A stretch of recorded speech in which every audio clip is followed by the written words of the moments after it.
Work done का definition क्या होता है, कौन बताएगा?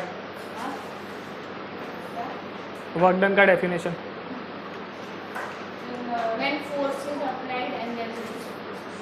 मतलब फोर्स मल्टीप्लाइड बाय डिस्प्लेसमेंट, ये 9th क्लास का डेफिनेशन हुआ। अब आप लोगों ने 11th पढ़ा हुआ है तो आपको डेफिनेशन 11th का पता होना चाहिए, पढ़ा होगा आपने। सपोज ये हुआ block of mass 2 kg, mass नहीं जरूर नहीं चल जाएगा। ये applied some force like this और उसका डिस्प्लेसमेंट हुआ 2 मीटर्स, फोर्स अप्लाई किया हमने 5 newton, then what will be the work done?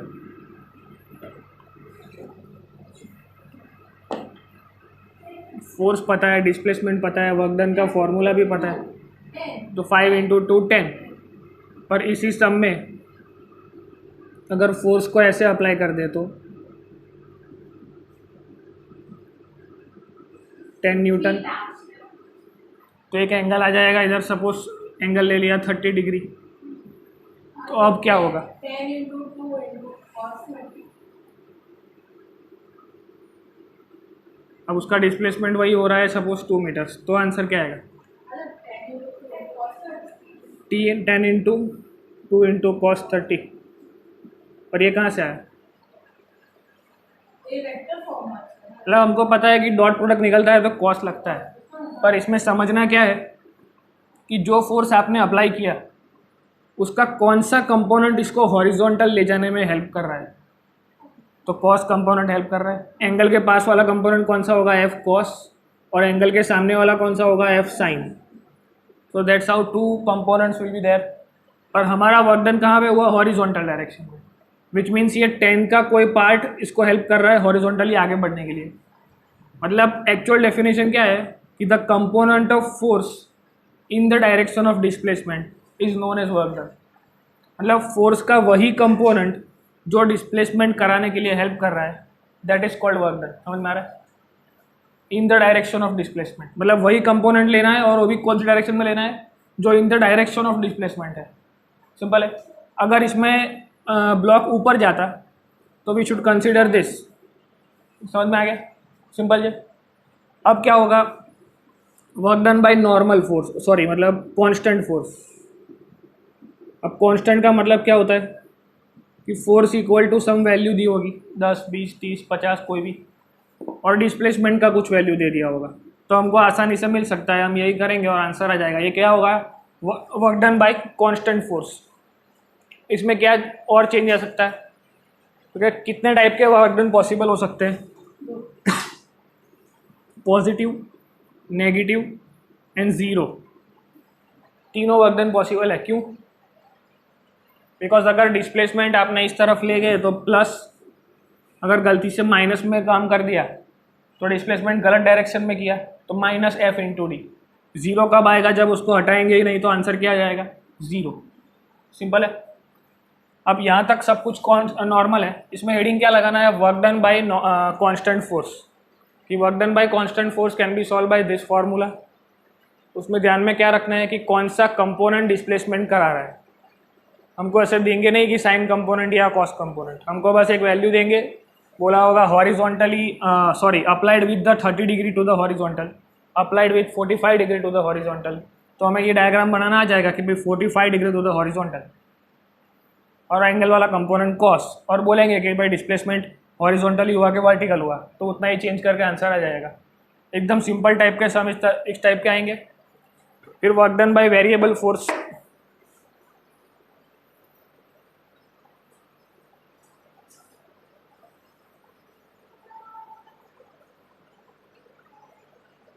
अब बातें फोर्स की चल रही है, तो फोर्स के कितने टाइप होते हैं?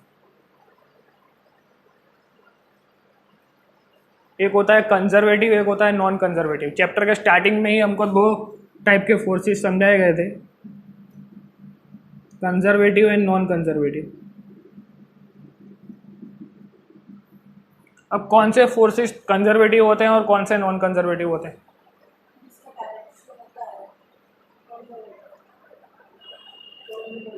डायरेक्शन नहीं है. For the particular force if potential energy is defined then it is called conservative forces. और जिस फोर्स के लिए पोटेंशियल एनर्जी डिफाइंड नहीं है उसको बोलेंगे non conservative force. Potential energy किस फोर्स के लिए नहीं है? तो फ्रिक्शन फोर्स का कोई पोटेंशियल एनर्जी आज तक हमने देखा नहीं है. Define the formula of potential energy for friction force. Chapter number 5 में फ्रिक्शन फोर्स में कोई ऐसा कुछ आया नहीं. पर ग्रेविटेशनल फोर्स चैप्टर नंबर 8 जब ग्रेविटी पढ़ते हैं तो ग्रेविटी के अंदर ग्रेविटेशनल पोटेंशियल एनर्जी करके पढ़ते हैं. फिर इलेक्ट्रोस्टैटिक फोर्स क्लास 12 में चैप्टर नंबर 2 में इलेक्ट्रोस्टैटिक पोटेंशियल पढ़ते थे हम, पोटेंशियल एनर्जी. तो मतलब जिस पर्टिकुलर फोर्स की पोटेंशियल एनर्जी डिफाइंड हो that force is conservative force, और जिसका पोटेंशियल एनर्जी डिफाइंड ना हो that is non conservative force. तो इसके अंदर कौन आएगा कंजर्वेटिव में? ग्रेविटेशनल, इलेक्ट्रोस्टैटिक, कोई भी फोर्स जिसका पोटेंशियल एनर्जी आपने देखा हुआ है या फिर बन सकता है तो वो कंजर्वेटिव, और जिसका नहीं बन सकता है वो नॉन कंजर्वेटिव. अब अभी तक कंपैरिजन करके हमने देखा कि भाई इसको बोलते हैं work done by constant force, कि throughout the motion 10 newton will be your force, और अगर डायरेक्शन चेंज कर दी तो 10 का कोई component will be your force. इतना हमको पता है. अब चेंज क्या होगा कि फोर्स इक्वल टू हमको दे दिया 10x. तब मतलब क्या हो गया कि ये वेरी करने लगा with the value of x. मतलब वैल्यू 1 रखी तो 10 इंटू 1, 2 रखी तो 10 इंटू 2. तो the force will be change with the value of x. तो इसको बोलेंगे वेरिएबल फोर्स. अब वेरिएबल फोर्स के लिए क्या कर सकते हैं? तो dw is equal to F D X ऐसा कर सकते हैं. दोनों तरफ इंटीग्रेशन ले लेंगे तो क्या आएगा? Work done is equal to integration of F D X. मतलब उसको इंटीग्रेट करके टोटल वर्क डन फाइंड कर सकते हैं फॉर वेरिएबल फोर्स. समझ में आ रहा है क्या हो रहा है? तो अब इसका अगर मुझे करना है, सपोज ऐसा कोई सम दे दिया कि force is given by X square plus 2x plus 3 at x is equal to 0 to x is equal to 3. उसका वर्क डन फाइंड करना है तो कैसे मिलेगा? Most important and commonly asked question. ये नीट का सब बेस्ट पोर्शन है. इस पोर्शन में से शायद ही कोई क्वेश्चन आता है, पर इसमें से एक क्वेश्चन आता ही आता है. Work done by variable force. Simple, आपको एक फंक्शन दिया होगा जिस फंक्शन से वो वेरी कर रहा है. अब हमें कुछ करना नहीं है, इसका इंटीग्रेशन करना है. फोर्स को यहाँ पे रख दो, लिमिट उसकी 0 to 3 0 to 3 with respect to D X. तो इसका इंटीग्रेशन होगा तो कुछ आंसर आएगा? नहीं, इंटीग्रेशन का फॉर्मूला याद करो.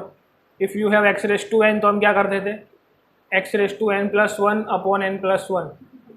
डिफ्रेंशिएशन में क्या करते हैं? एक्स रेस टू एन, इसको साप लगा दो तो ऐसा होगा. डिफ्रेंशिएशन लगा दो तो पावर कूद के आगे और एक पावर कम.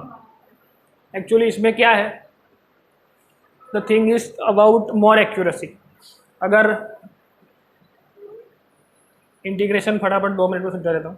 सपोज इसका लेंथ L है, मुझे नहीं पता है कितना लेंथ है. तो अगर मैं इसके 100 टुकड़े कर दूँ, बहुत ज़्यादा बड़ा लेंथ है, अपने को आइडिया नहीं है कितना है, तो इसके 100 टुकड़े कर दूँ और उस 100 का जोड़ दूँ तो मोर एक्यूरेट आंसर मिलेगा. मतलब इसका पूरा फाइंड करने के लिए हमारे पास कोई मेथड नहीं है. तो इंटीग्रेशन, लीनियर इंटीग्रेशन, मतलब लेंथ 0 से लेकर के लेंथ इक्वल टू L तक उसका इंटीग्रेशन करेंगे. उसका मतलब क्या हुआ? इसको बहुत सारे इनफाइनाइटसिमल पार्ट में तोड़ दो और उसको जोड़ दो, तो ऑलमोस्ट आपको जहाँ तक पहुँचना है वहाँ तक का आंसर मिल जाएगा. लेकिन किसी ने उसको 100 टुकड़ों में तोड़ा, किसी ने उसको 1000 टुकड़ों में तोड़ा. मतलब सपोज ये चीज़ को 0.1 सेंटीमीटर के टुकड़ों में तोड़ा तो उसके कितने टुकड़े हो सकते हैं? L को, टोटल नंबर ऑफ लेंथ को कितने टुकड़ों में तोड़ा? 0.1 के डिवीज़न में. तो टोटल नंबर ऑफ लेंथ को 0.1 के डिवीज़न में तोड़ा तो दिस मच नंबर ऑफ टुकड़े हमको मिल जाएंगे. सपोज 10 मीटर को 0.1 के टुकड़ों में तोड़ा तो 10 अपॉन 0.1 तो उसके नंबर ऑफ टुकड़े मिल जाएंगे. तो ऐसे ही किसी ने 0.001 में तोड़ा, इससे बहुत सारे टुकड़े करते गए. फिर सबको एक एक करके ऐड करने बैठोगे तो कितने साल लग जाएंगे. तो that was the method behind integration. कि जब you have to find more accurate results तो हम क्या करेंगे, उसको इंटीग्रेट कर देंगे। समझ में आ रहा है? तो इंटीग्रेशन के कुछ फॉर्मूला है कि इसको जब x⁻n दिखता है तो +1/+1 कर देना है। तो यहाँ पे क्या दिख रहा है, x⁻2 दिख रहा है, तो x⁻2 के साथ क्या कर सकते हैं एक सम सॉल्व करके देता हूँ, फिर थोड़े अब यहाँ से 0 to 3 है, इसको बोलते हैं लिमिट पुट करी, कहाँ से कहाँ तक इंटीग्रेशन करना है, तो 0 से 3 तक करना है। फिर हमारे पास है x² + 2x + 3 इंटू dx। अब क्या होता है, इंटीग्रेशन तीनों को मिलता है, इंटीग्रेशन तीनों को मिल जाएगा तो एक स्टेप ऐसा बन जाएगा x² dx + 2x integration 0 to 3 dx + 0 to 3 dx।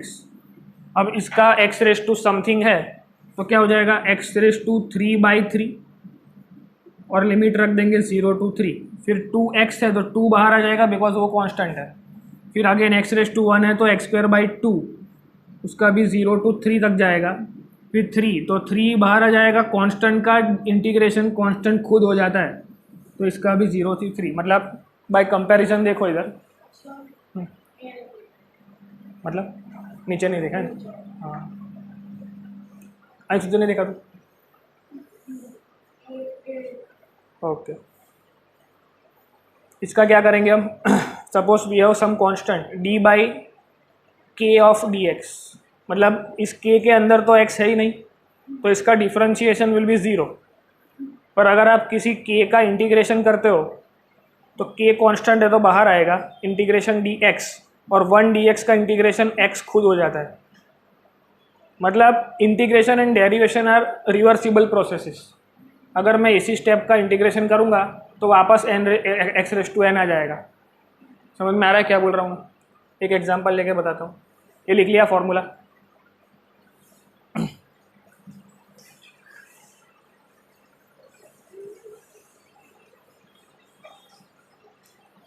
Suppose we have function of x equal to x²। अब इसी फंक्शन का एक बार डिफरेंशिएशन कर दो तो d/dx ऑफ x² करूँगा तो क्या आएगा, 2x⁻² - 1 मतलब 2x। ओके, तो मैंने सपोज इसके अंदर से कोई एक नंबर है 2, उसमें से -1 कर दिया तो 1 आ गया, उसमें +1 करूँगा तो वापस 2 आ जाएगा।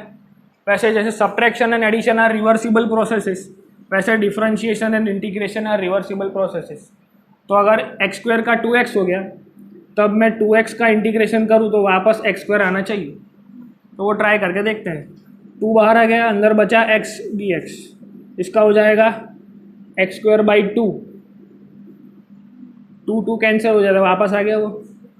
समझ में आ रहा है? जैसे डिवीजन मल्टीप्लिकेशन वैसे ही differentiation and integration are reversible processes.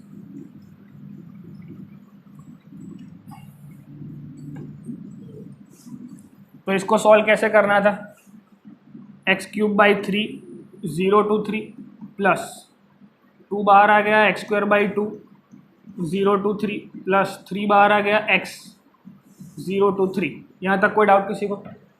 अब नेक्स्ट स्टेप में क्या होता है, जो अपर लिमिट है उसको पुट करो, मतलब 3³/3 - 0³/3, तो 0³ करने की कुछ ज़रूरत नहीं है। मतलब एक बार अपर लिमिट पुट करो x की जगह पे, एक बार लोअर लिमिट पुट करो, बीच में नेगेटिव साइन, पर इसमें 0 इसलिए करने की ज़रूरत नहीं है, तो यही और फाइनल आंसर होगा। फिर 2 इस x की जगह पुट करो तो 3²/2, अगेन माइनस में 0 पुट करने की ज़रूरत नहीं है, प्लस इसमें आ जाएगा 3 - 0, तो वो भी 3 ही रहेगा। तब यहाँ से इसका सिंप्लीफिकेशन कर दो तो क्या आएगा, 3², 9 + 9 + 3 जो आएगा वो आंसर। 3³ में से एक 3 नीचे था तो वो एक कट हो गया।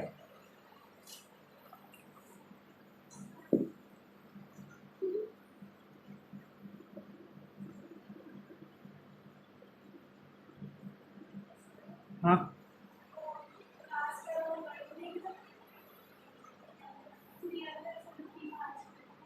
हाँ 3 बार से बराबर, तो यहाँ भी 9 था सर, तो 27 विल बी योर आंसर।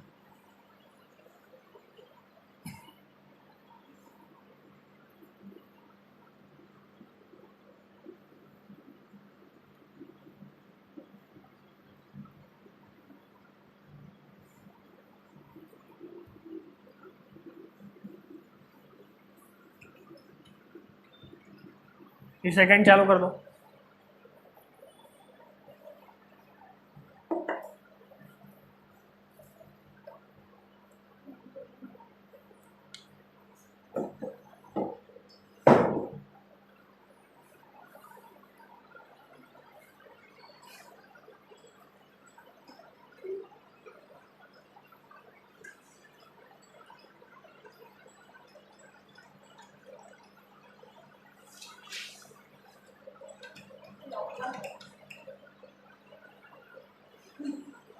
કેવું જોઈએ ને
ये नीट 2023 का क्वेश्चन एकदम इजी है ये भी।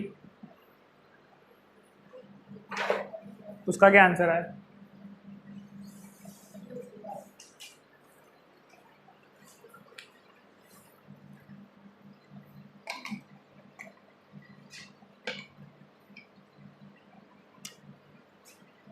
रिया ने स्कैम कर दिया, नहीं आया बोलो। खाली खाली 5 मिनट तो वेस्ट कराई।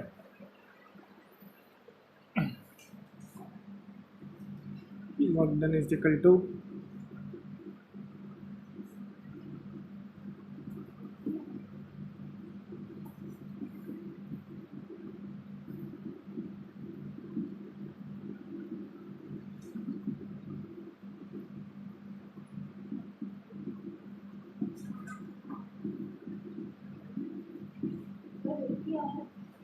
क्या रहा है आंसर? હવે નહીં, હમણાં જે છે એ સોલ્વ કરો એટલે ખબર પડશે। 4 square by 2 minus 2 square by 2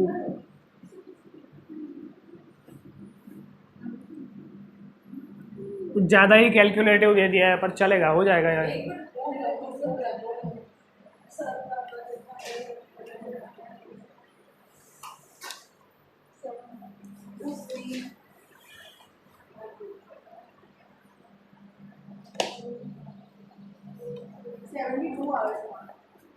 seventy two, ये यहाँ से सॉल्व करोगे और जो आएगा वो सिंप्लीफिकेशन में कोई भूल हसे।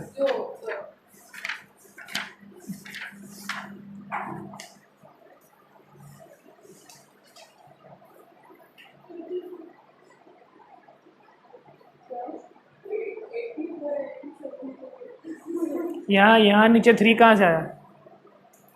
सर सेकेंड स्टेप में डिवाइड बाई 3 कहाँ से आया? 2 से सर तेरा क्यों 3 जो ध्यान दीजिए। ओके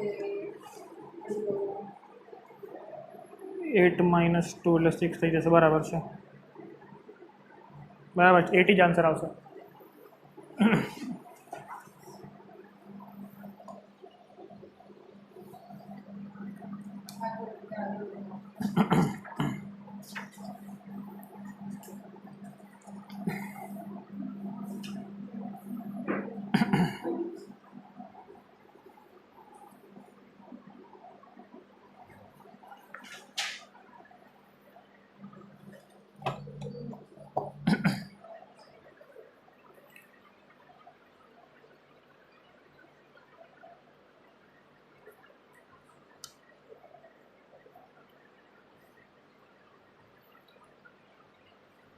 मतलब 2 डायमेंशन में सॉल्व करना अभी आना ही चाहिए. चैप्टर नंबर 4 में हमने जो देखा कि आपको कंपोनेंट निकालने आने चाहिए, वेक्टर अलजेब्रा सॉल्व करने आना चाहिए, डॉट मल्टीप्लिकेशन, क्रॉस मल्टीप्लिकेशन, वो सब आना चाहिए.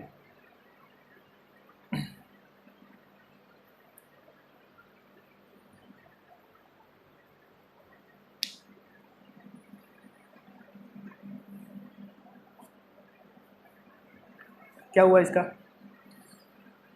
ये क्वेश्चन देखो, फोर्स दिया हुआ है 3i कैप प्लस 3j, मास दिया हुआ है ब्लॉक का 2 kg. यहाँ मतलब ऐसे ब्लॉक पड़ा हुआ था ओरिजिन पे, या 2i कैप प्लस k पे पड़ा हुआ था, वहाँ से उसको 3i प्लस j का फोर्स दिया ऐसे, तो वो इस पर्टिकुलर कोऑर्डिनेट से इस कोऑर्डिनेट तक पहुँच गया. Then find the work done.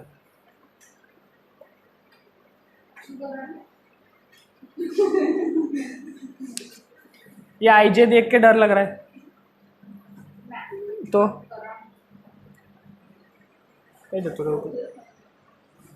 Simple चीज़ क्या है, वर्क डन का फॉर्मूला हमको पता है, फोर्स हमको पता है, पर अब ये 1 डायमेंशन की जगह 3 डायमेंशन में चला गया है. कि जैसे 3 डायमेंशन कोऑर्डिनेट सिस्टम अगर ऐसे होगी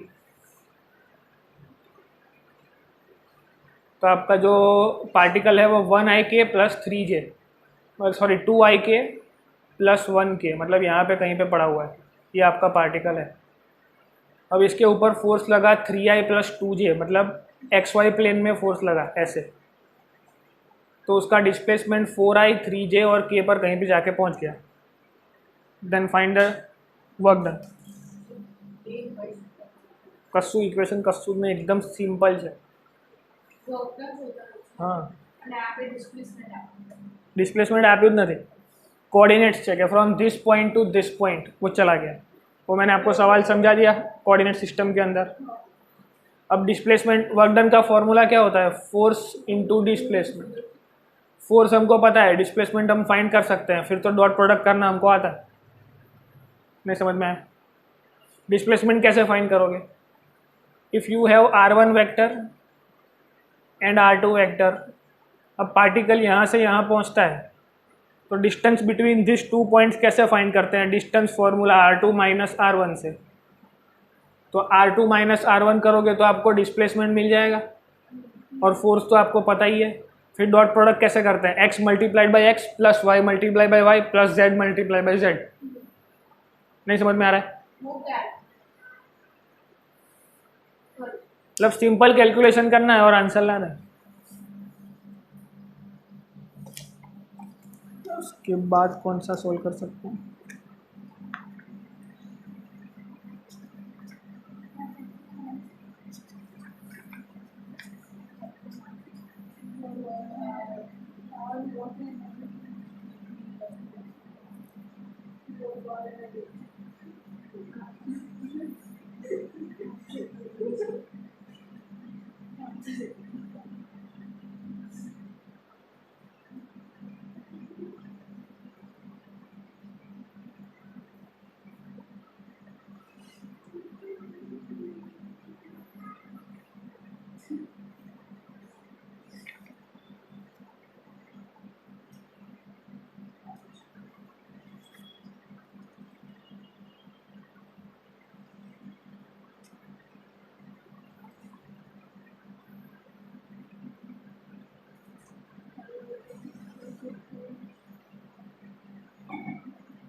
हम्म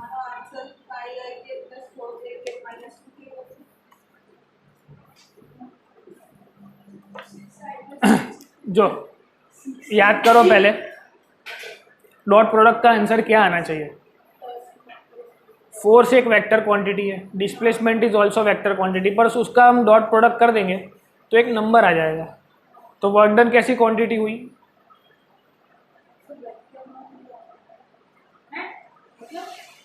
ये डॉट प्रोडक्ट कराते हैं तो स्केलर एक नंबर आता है। तो अगर ध्यान से देखो इसको, सबसे पहले डिस्प्लेसमेंट फाइंड करो। डिस्प्लेसमेंट 16 जो कोई काउस करेंगे, 4 - 2 करेंगे तो क्या आएगा? 2i cap.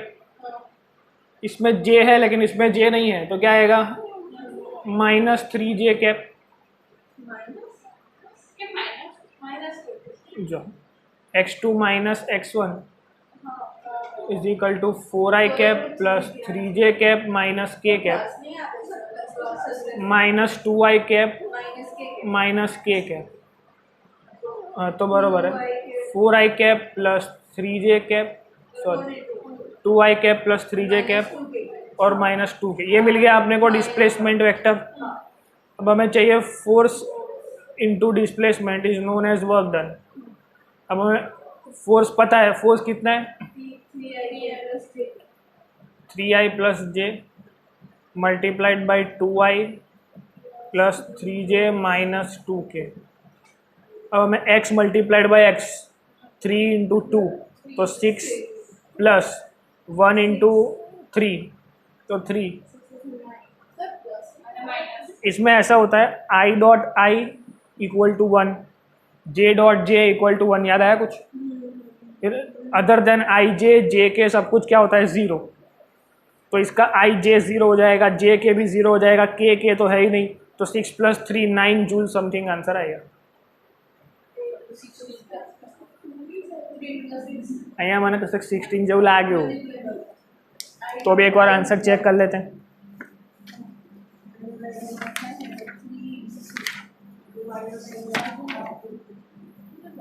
9 जूल बराबर છે।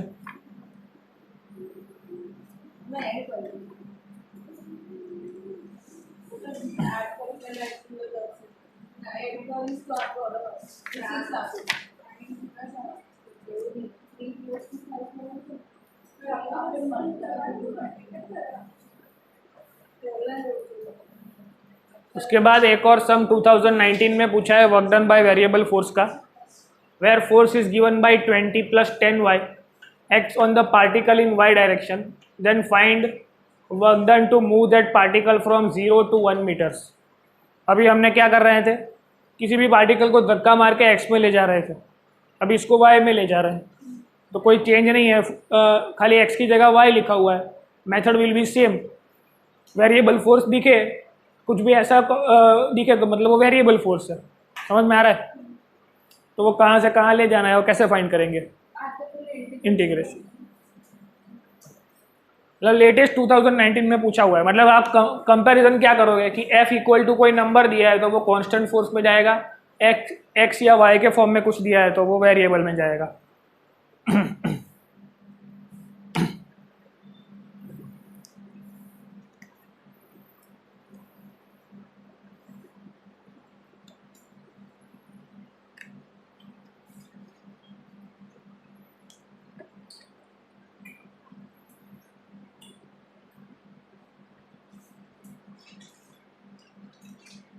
सारे टाइप के वर्क डन सॉल्व कर लेते हैं, इसलिए कॉन्फिडेंस आ जाएगा वर्क डन के पार्ट में।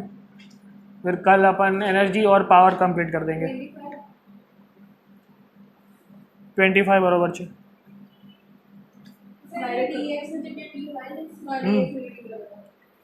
वेरिएबल चेंज हो जाएगा तो उसका इंटीग्रेटिंग वेरिएबल भी चेंज हो जाएगा।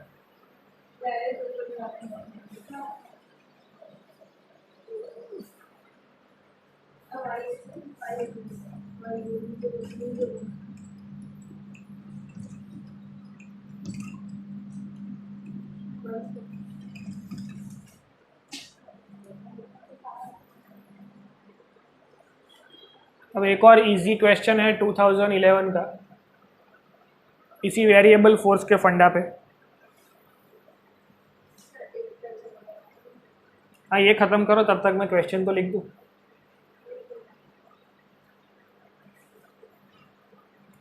जीरो 3 7 12 25 जावे बराबर तो છે તો અમને કીધું બરાબર કીધું। ઋતુ પણ અલગ જ જીવનમાં જીવે છે।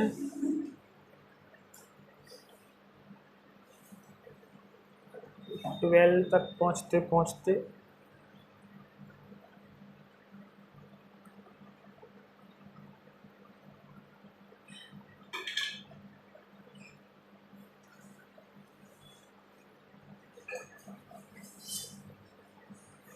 ग्राफ रीडिंग चैप्टर नंबर 3-4 में अच्छे से हमने सीख लिया है। एक ग्राफ वाले क्वेश्चन भी आपको आना चाहिए। अब लिखा है कि force on a particle moving on a straight line varies with distance. अब हमारे पास क्या चेंज करता था, हमने अभी अभी सीखा वर्क डन का फॉर्मूला। तो ऐसा बोला कि भाई component of force in the direction of displacement is known as work done. But अब ऐसा हो कि फोर्स कांस्टेंट है पर आपका पाथ ऐसा है कि डिस्टेंस अलग अलग हो रहा है। मतलब कभी कभी पूरे एल लेंथ के डिस्टेंस के ऊपर कभी कभी ऐसा पाथ है, कभी स्मूथ सरफेस है, कभी ऐसा पाथ है। मतलब by applying same force due to difference in path displacement अलग अलग होगा। समझ में आ रहा है? पहले क्या था कि भाई वेरिएबल फोर्स की वजह से डिस्प्लेसमेंट अलग अलग हो रहा था। किसी चीज़ को धक्का मार रहे हैं तो कभी एनर्जी से धक्का मारा, थोड़ा और आगे चला गया, फिर एनर्जी कम हो गई, थोड़ा और धक्का मारा हमने, तो कम धक्के से वो कम आगे तक जाएगा। इतना हमको पता है कि भाई कांस्टेंट फोर्स से कांस्टेंट वर्क डन होता रहेगा और वेरिएबल फोर्स से डिस्प्लेसमेंट कभी ज़्यादा कभी कम होता रहेगा। लेकिन और एक फैक्टर है तो कि भाई पाथ ही अगर ऐसा हो जाए तो डिस्प्लेसमेंट चेंज हो सकता है। तो क्वेश्चन क्या बन रहा है कि force on a particle moving in a straight line varies with distance. वो डिस्टेंस के साथ फोर्स वेरी कर रहा है। The work done on the particle during its displacement of 12 metres. 12 metre के वक्त उसका कितना वर्क डन है, ये हमको डायग्राम में देख के बताना है। Work done on the particle during इस डिस्प्लेसमेंट ऑफ 12 मीटर।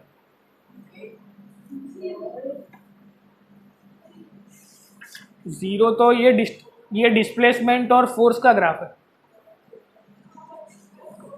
देखो फोर्स जीरो उस पॉइंट पे हो रहा है। आपको क्या याद रखना है, हमने क्या सीखा था? देखो एक्सटी ग्राफ जब हमने सीखे या वीटी ग्राफ जब मैंने आपको बताया तो ऐसा वीटी ग्राफ बन रहा था, ये था यूनिफॉर्म मोशन का ग्राफ। फिर हमने बोला कि इसका अगर स्लोप फाइंड करेंगे तो v/t मतलब कि एक्सेलरेशन मिल जाएगा। और इसी ग्राफ का अगर मैं एरिया फाइंड कर लूँ तो क्या मिल जाएगा? वेलोसिटी इंटू टाइम यानी कि डिस्प्लेसमेंट मिल जाएगा, लेंथ इंटू ब्रेथ। अगर इसको वैसे पूरा ये बन गया रेक्टेंगल और ये राइट एंगल ट्राइंगल जो होगा वो क्या होगा? रेक्टेंगल का हाफ। तो इसके लिए राइट एंगल ट्राइंगल का फॉर्मूला बनता है half into base into height. तो हाफ इंटू बेस कौन है? टाइम। हाइट कौन है? वेलोसिटी। तो वेलोसिटी इंटू टाइम तो कौन होता है? डिस्टेंस। तो हमको पता है वीटी ग्राफ का एरिया डिस्टेंस देगा और वीटी ग्राफ का स्लोप एक्सेलरेशन देगा। यहाँ पे आपको एफ डी ग्राफ दिया हुआ है तो एफ डी ग्राफ का एरिया या स्लोप आपको क्या देगा? ऐसे ग्राफ को रीड करते, समझ में आ रहा है? तो अगर ये एफ डी ग्राफ है तो इसका एरिया अगर मैं फाइंड करूँ, सपोज ये रेक्टेंगल होता तो फोर्स इंटू डिस्प्लेसमेंट बन के मुझे मिल जाता वर्क डन। तो मतलब कोई भी ग्राफ दिखे और आपको वर्क डन पूछा हो विच मीन्स आपको एरिया फाइंड करना है अगर एफ डी ग्राफ है तो। समझ में आ रहा है? कोई डाउट किसी को इसमें? जैसे चैप्टर नंबर 5 का एक क्वेश्चन था कि भाई इम्पल्स ऑफ फोर्स जो है वो कैसे मिलेगा। एफ डॉट टी का जो ग्राफ होता है, एफ डेल्टा टी का ग्राफ उनको क्या देगा, impulse of force. Because force Y axis पे होगा, डी टी एक्स एक्सिस पे होगा, दोनों का मल्टीप्लिकेशन होता है तो उसको बोलता है इम्पल्स ऑफ फोर्स। तो वैसे ही ये वाई एक्सिस पे, ये एक्स एक्सिस पे, तो इसका कुछ एरिया फाइंड करेंगे तो वर्क डन मिलेगा। अब इतना हिंट काफ़ी है, ट्राई तो कर, सॉल्व तो करवाओ ना चू, ट्राई करें तो जो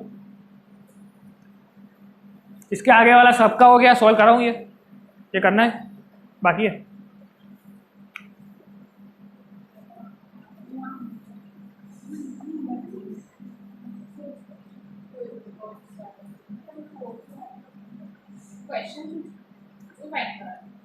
work done by the time particle reaches 12 metres. એટલું ઇઝી છે કે તું જોઈશ તો કહીશ કે આવું હતું, બધું તને આખી હિન્ટ આપીને બધું બતાવી દીધું है। यहाँ पे फोर्स है, कुछ भी फोर्स लगाया उसके अकॉर्डिंग डिस्प्लेसमेंट होता रहा, तो 12 मीटर तक कितना डिस्प्लेसमेंट हुआ होगा, को कितना वर्क डन हुआ होगा। इसमें सिंपल क्या है बता दो, चलने इसको कंपेयर करो। वीटी ग्राफ जब ऐसा था, ये याद है 11th क्लास का इक्वेशंस ऑफ मोशन जब आप फाइंड करते थे तो वीटी ग्राफ लेते थे, ये सपोज इनिशियल वेलोसिटी यू है और वो यूनिफॉर्मली एक्सेलरेटेड मोशन करके वी तक पहुंचा, फिर इसको यहाँ से यहाँ ज्वाइन कर दिया, इसको यहाँ से यहाँ ज्वाइन कर दिया। सपोज ये टोटल v है और ये u है, यहाँ तक u है 0 to u, तो इतना क्या हो जाएगा, टोटल v है और इतना u है, तो इतना पोर्शन क्या हो जाएगा v माइनस यू। क्लियर है, यहाँ तक समझ में आया क्या कर रहा हूँ मैं। अब मुझे पूछा कि फाइंड द डिस्प्लेसमेंट, तो s is equal to U T plus half A T square formula derive करना है। तो मैंने क्या किया था उस टाइम पे, रेक्टेंगल का एरिया फाइंड किया प्लस ट्राइंगल का एरिया फाइंड किया, बिकॉज मुझे पता था कि वीटी ग्राफ का एरिया डिस्प्लेसमेंट देगा, इसलिए मैंने क्या किया था, displacement is equal to area of triangle plus area of rectangle. तो एरिया ऑफ रेक्टेंगल क्या करता मैं, length into breadth, time into U, X पे टाइम है, वाई पे यू है, समझ में आया। फिर हाफ का हाफ, फिर ट्राइंगल का एरिया क्या होता था, हाफ बेस इंटू हाइट। तो यहाँ से बेस देखो, बेस कौन है, टाइम टी, ट्राइंगल का बेस यहाँ से टी यहाँ चला गया, तो half into base into height क्या है, v माइनस यू। अब यहाँ पे मैंने लिखा था कि v is equal to U plus A T, तो v minus U equal to क्या हो जाएगा, ए टी। तो ए टी का वैल्यू यहाँ पे रख दूँ तो आंसर आ जाएगा half A T square, you T plus half A T square. तो ये क्या मिल गया, डिस्प्लेसमेंट। अब इसी डायग्राम को मैंने ऐसा कर दिया और यहाँ पे फोर्स और यहाँ पे डिस्टेंस कर दिया। अब मुझे पता है कि फोर्स एंड डिस्टेंस का जो एरिया होता है वो मुझे कौन देगा, वर्क डन। तो यहाँ पे मैं इस ट्रायंगल का, इस रेक्टेंगल का और इस ट्रायंगल का एरिया अगर फाइंड कर लूँ तो मुझे वर्क डन मिल जाएगा। समझ में आया क्या करना है। तो सिमिलरली एक में दो काम हो गए।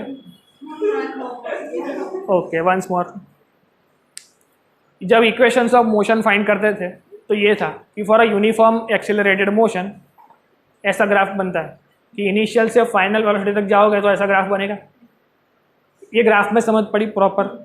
तो फाइनल, इनिशियल से फाइनल गया टी टाइम में, तो मैंने इसको यहाँ से ज्वाइन कर दिया इसके पैरेलल लाइन यहाँ बना दी, तो ये क्या बन गया, एक रेक्टेंगल एक ट्रायंगल।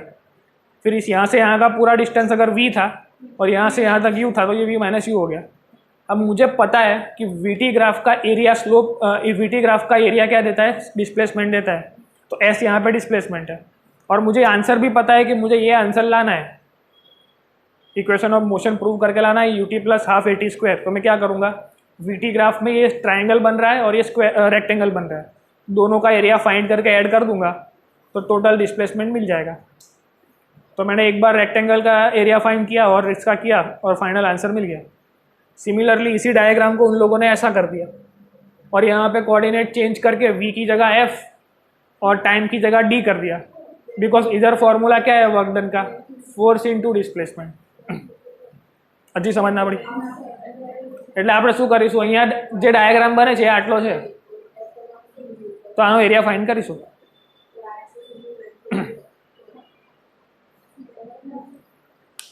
તારું નામ શું હતું? હેત્વિક। આ થયું સોલ્વ તારું? કરાવું? પાક્કું થઈ ગયું? શું આવ્યો આન્સર? આનો આન્સર આવ્યો 25? શું આવ્યો? ક્યાંય થયો બતાય જો।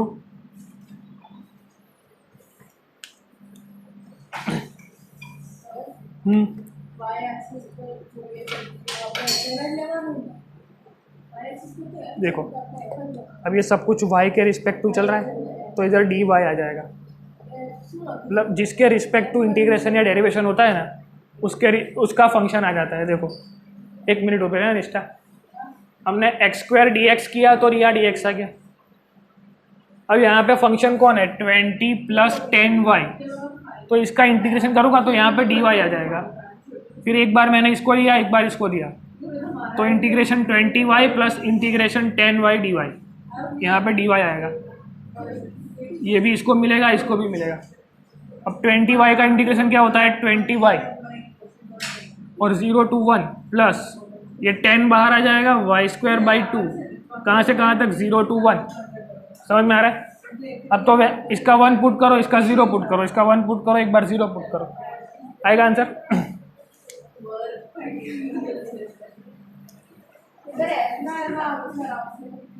अब देख लो इधर ना ना नंबर ज आवशे ने,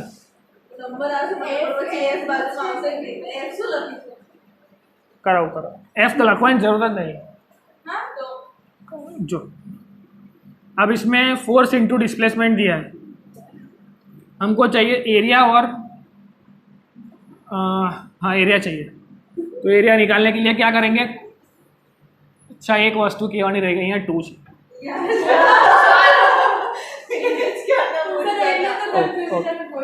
ओके ओके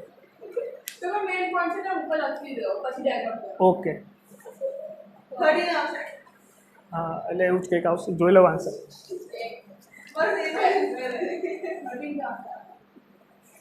हाँ बराबर છે, 13 આવી ગયું। કીધું આટલું ઇઝી છે તો કેમ આવું થાય છે? પેલું ટૂલ લખવાનું રહે।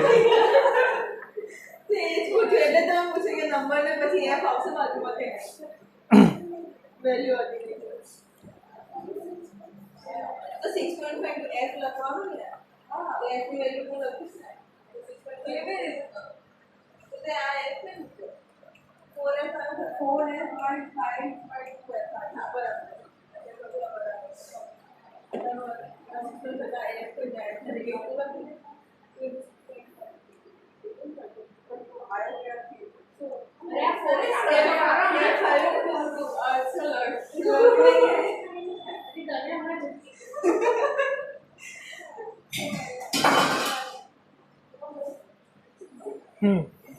उसके पहले एक और इजी क्वेश्चन है, इसमें कुछ लिखने की जरूरत ही नहीं है। पहले नाम से हो तो बीमार से तो अब सौम्या दीवार को धक्का मारेगी तो कितना वर्क डन होगा?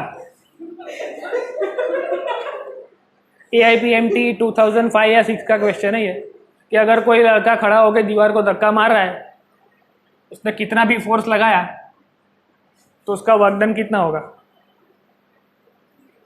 उसने F अमाउंट ऑफ फोर्स लगाया। चलो डिस्प्लेसमेंट, तू कितनी भी ताकत लगाए वो दीवार थोड़ी हलवानी है। हाँ बस आटलो जतो।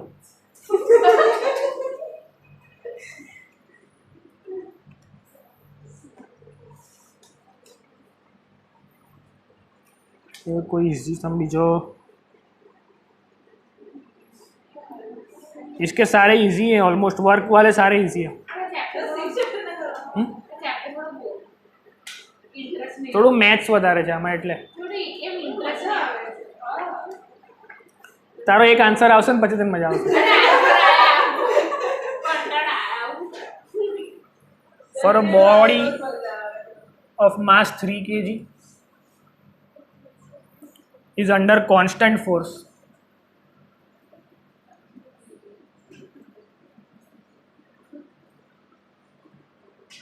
causes displacement of s meters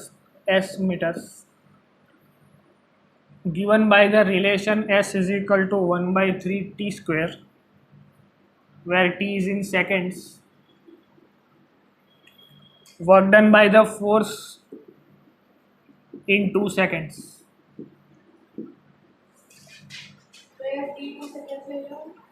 બધો डेटा આપેલો છે.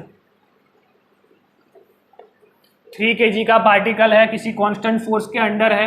उस कांस्टेंट फोर्स के अंदर उसने s मीटर का डिस्प्लेसमेंट किया. Displacement is given by this formula. उसमें t सेकंड में है तो उसने कितना वर्क डन किया होगा 2 सेकंड में.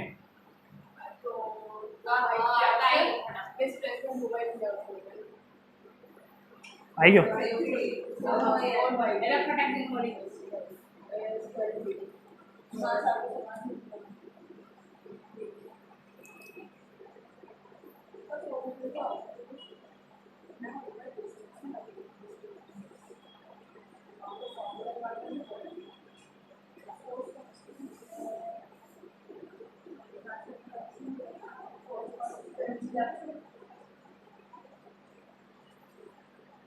આનો આન્સર લઈ આવે ને ઋતુપ્રણા તો મારે તને ચોકલેટ આપવાની નીચે તરત જ પહેલા. હા, એને જેટલું કોન્ફિડન્ટમાં કીધું છે કે હમણાં હા બસ.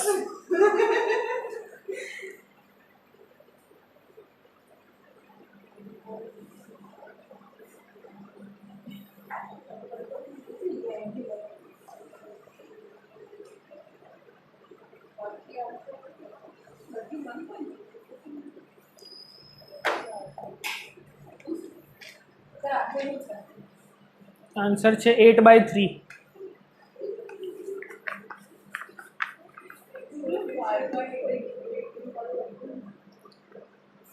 वर्क डन शोधाનું છે फोर्स इनटू डिस्प्लेसमेंट. तो डिस्प्लेसमेंट 5 into 1/3 into 5 स्क्वायर. तो એ કરીશું તો આવશે 125/3. एक में डिस्प्लेसमेंट एस आंसर है 5 નથી હોगा एस 5 નથી એસ મીટર્સ. ક્વેશ્ચન બોલે વખત સાંભળતી નથી છોકરી. 125 મીટર છે. તો એસ લખો ને આમ જો એસ આપે તો કરો જુગાડ 125 છે. ये तो यहाँ तक हो गया. तेरा ये समझ में आया ये सम पक्का? પેલી લાસ્ટ બેન્ચ પર શું નામ તારું? આયુષી સમજમાં આવે છે બધું? પાક્કું લખ્યું બધું કે ખાલી જોવે જ છે? પેલી છોકરીનું નામ હતું સિદ્ધિ વૈદેહી. ઓકે, તો સિદ્ધિ કોણ છે? કોઈ નહીં? કોઈક સિદ્ધિ છે ખરી હવે? SP2/3 આવો ડિસ્પ્લેસમેન્ટ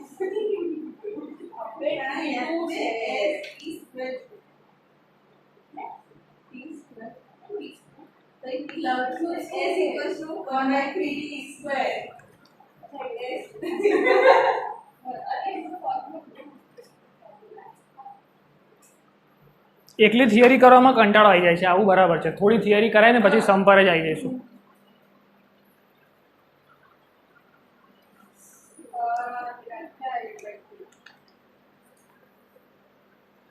बिकॉज अभी तक क्या है, हमने 90 डेज वाला क्रैश कोर्स कराया है. 90 to 100 डेज. ऐसा 30 दिन का क्रैश कोर्स कभी हुआ नहीं है.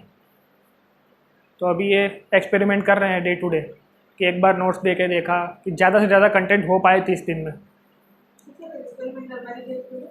पर 30 દિવસ છે તો શું કરવું? क्या 30 2 મહિના બાદ લેક્ચર 30 જ આવ્યા છે ફિઝિક્સના. હું ખબર ટાઈમ ટેબલ પ્રમાણે. રોજના રોજ તો છેલ્લે મોક ટેસ્ટ આવે છે. अरे ट्यूसडे आपको पास नहीं, ट्यूसडे खाली फिजिक्स का टेस्ट. बट कल एग्जाम है, आज तक थोड़ी हम लेक्चर ही लगते रहेंगे. तो कुछ टाइम तो देना पड़ेगा उस time. Tuesday chemistry June end સુધી બધું ફોકસ 4-5 मॉक टेस्ट आपको mock test 11 12 half like 4-5 full mock test like that.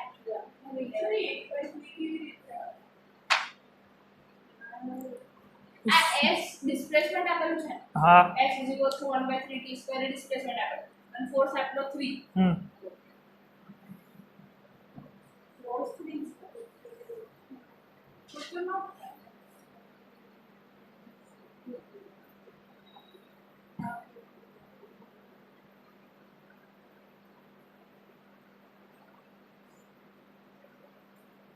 एक बाय 3 की तरह 8 बाय 3 की तरह 2 सेकंड तो 3 एक में तो फिर 3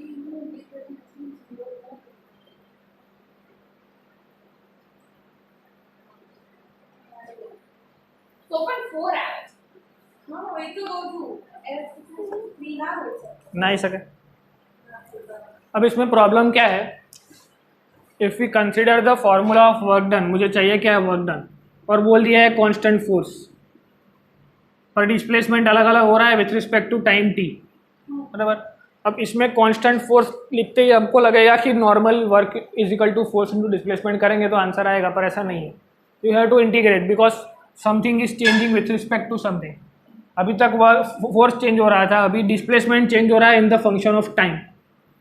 तो सबसे पहले अगर s दिया हुआ है 1/3 t², तो अगर इसको मैं ds/dt करूँ तो क्या मिलेगा 2t/3।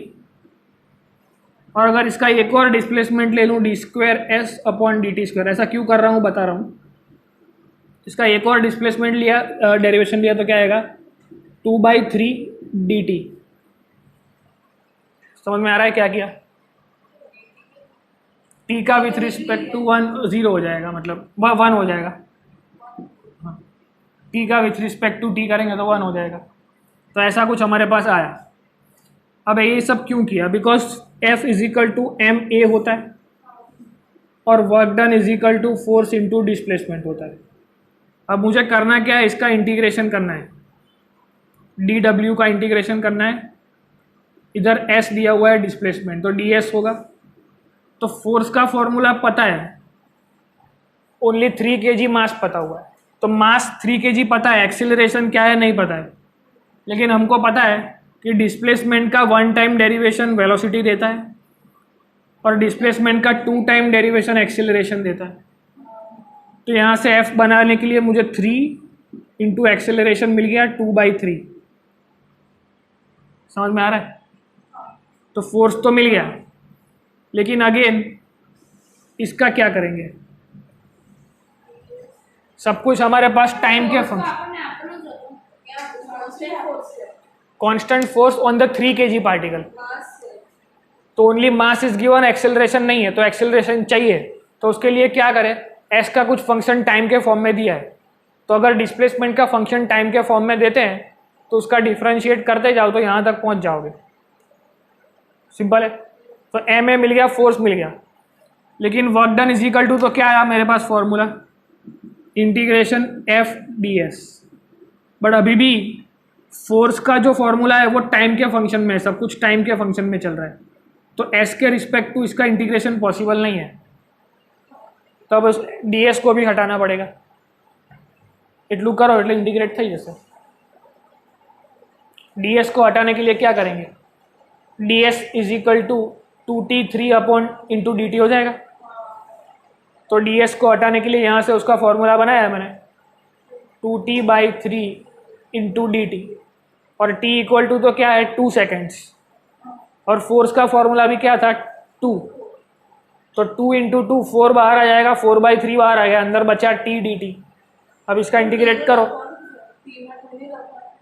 नहीं अभी तो 0 to 2 करना है ना।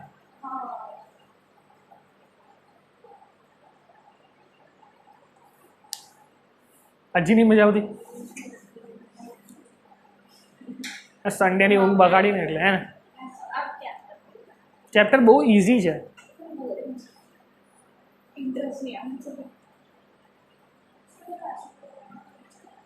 कॉन्सेप्ट्स याद नहीं है ना, इसलिए देखो अभी यहाँ पे क्या किया हमने, ds by D T equal to this था।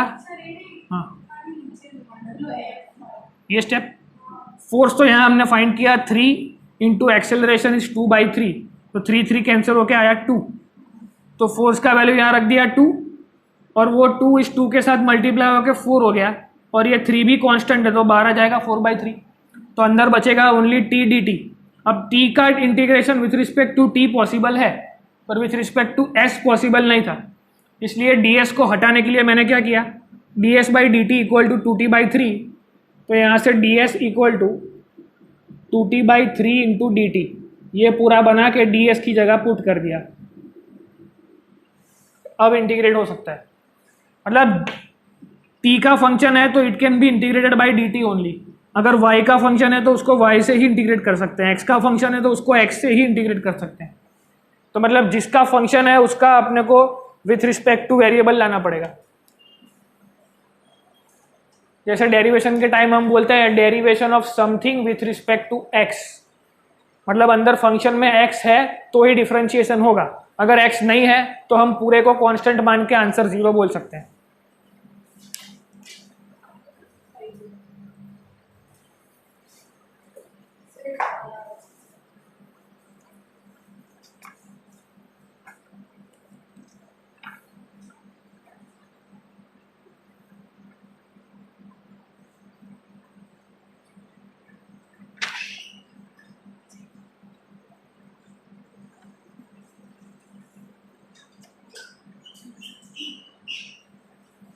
मतलब अभी ख़त्म करने के लिए ऑलमोस्ट चैप्टर ख़त्म हो जाता है, बिकॉज इसमें वर्क एनर्जी थियरम है, पोटेंशियल एनर्जी और काइनेटिक एनर्जी, उतना ही कराना है, तो कल के लिए बाकी रखना है कुछ के बस कर देना है आज ही।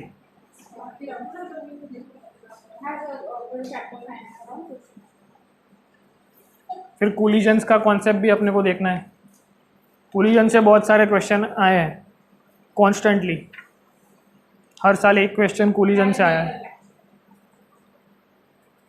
तो चैप्टर 5 के क्वेश्चन सॉल्व करते हैं। इसके बाद वर्क डन के सारे ऑलमोस्ट वेरिएबल फोर्स वाले हो गए हमारे। कांस्टेंट फोर्स में तो आपको एक सिंपल वैल्यू दी होगी दोनों की और एंगल पूछा होगा, ये आज दे देनी चाहिए थी, शायद अंदर जेरोक्स में पड़ी होगी, मैं देख लेता हूँ, मुझे लगा आपके पास है पहले से ही।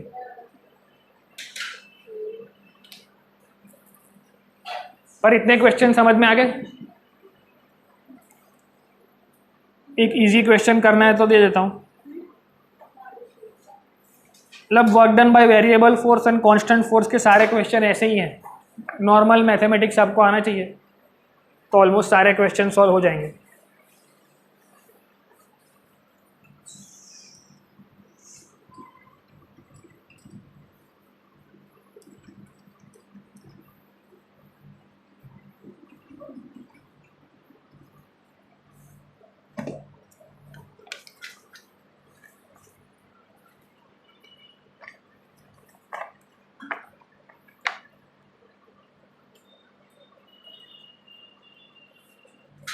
ये 1997 का क्वेश्चन है कि body moves of a distance of 10 meters along a straight line under the action force of 5 Newton. If the work done is also given by 25 joules, then find the angle between force and direction of motion. Force and direction of motion के बीच का जो angle है वो find करना है, तो करो।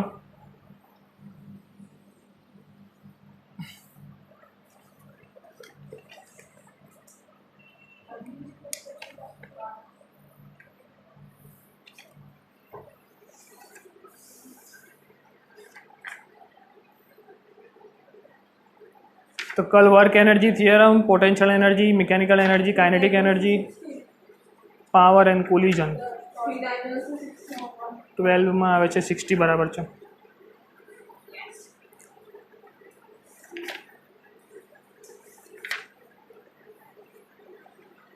કાલે 2 કલાક જેવું સલંગ બેહવું પડશે તો પતી જશે।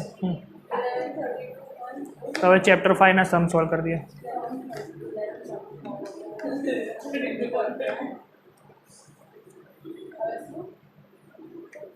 કોઈ સરામત નહીં જો બેડી બેડી ચોકલેટ ખાય છે ચાલુ ક્લાસમાં.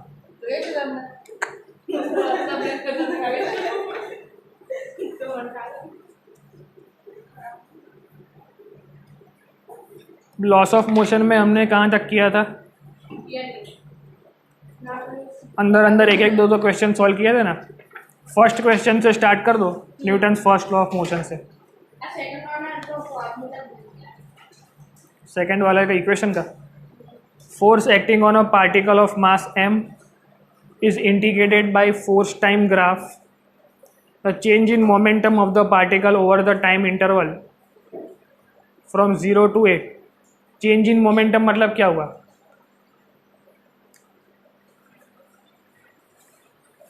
ऐसा हमने किया था, momentum is equal to mass into velocity. इसका अगर चेंज करेंगे तो change in momentum with respect to time, तो m dv बाई dt, तो इसी को तो बोलते थे न्यूटन सेकेंड लॉ. तो चेंज इन मोमेंटम पूछा है. अब यहाँ से चैप्टर नंबर 5 का MCQ. मोमेंटम का एग्जैक्ट मीनिंग क्या होता है, किसी को आइडिया है? ये मास इनटू वेलोसिटी पर क्या, इसको हम इम्पैक्ट ऑफ फोर्स बोलते हैं, लेकिन इम्पैक्ट ऑफ फोर्स का मतलब क्या?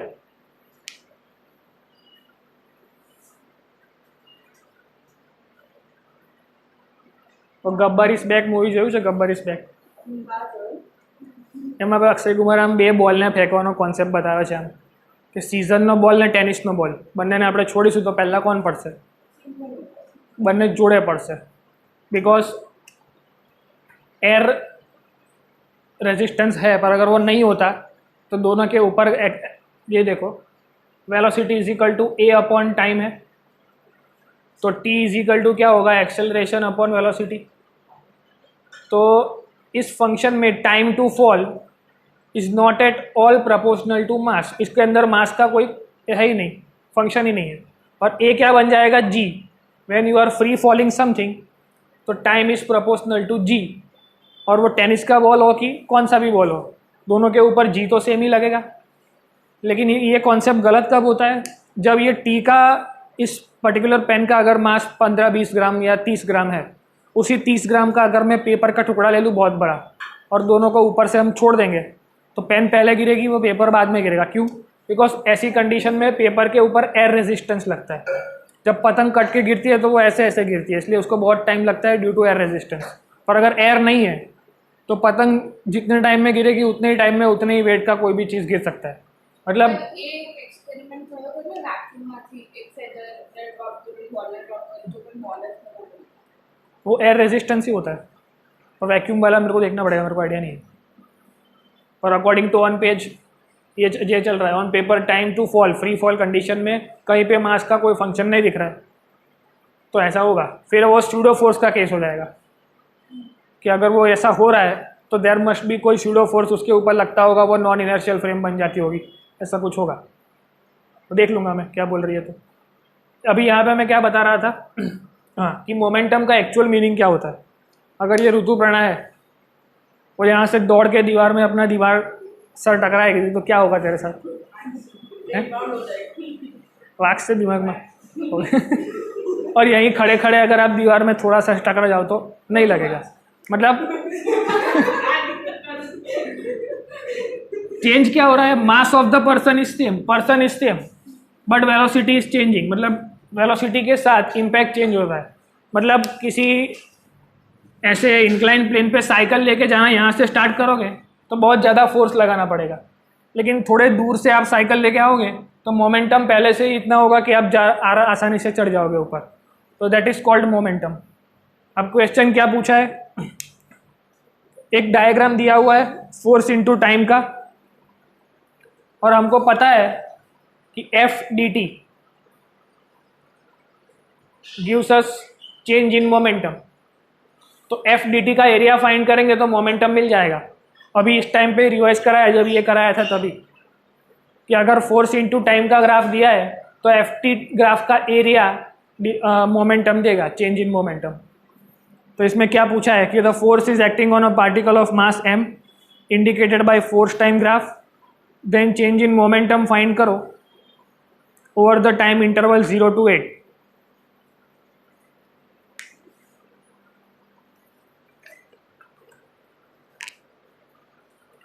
ये देख dp/dt इक्वल टू फोर्स हुआ, तो यही लिखा है मैंने, force equal to dt equal to dp।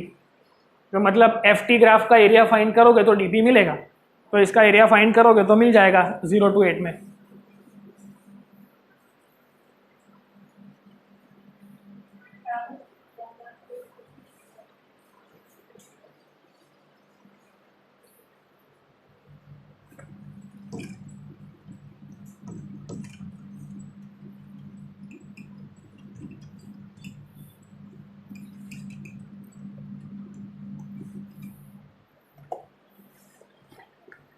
Graph कैसा दिया है,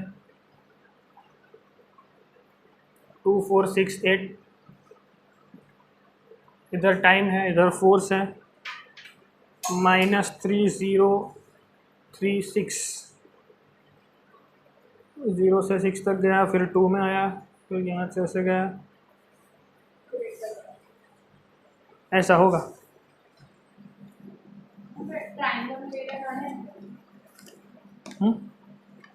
तारीख जेवी मर्जी जेव करो એવું कर।